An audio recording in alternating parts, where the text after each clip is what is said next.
In recent posts, I've been talking about how the album spawned from the box to keep the shellac in to the single album, where all the tracks were on one piece of vinyl, and how they then kept making singles, but which were much smaller and cheaper, and how I got addicted to music. But I've missed out one format, at least one format of vinyl in all that, and that is the EP. This was particularly popular in England, and it contained generally 4 tracks, often not that originally presented.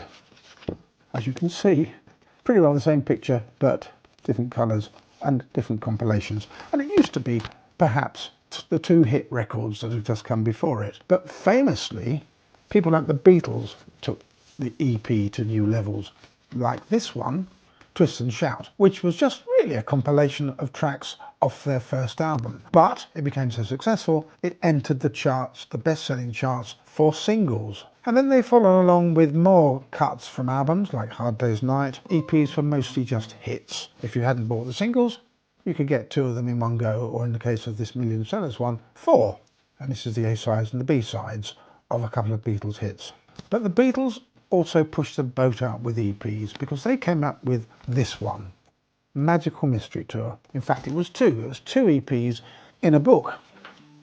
And it was very popular in England, but not anywhere else, because EPs just didn't go down that well. So in America, it came out as an album.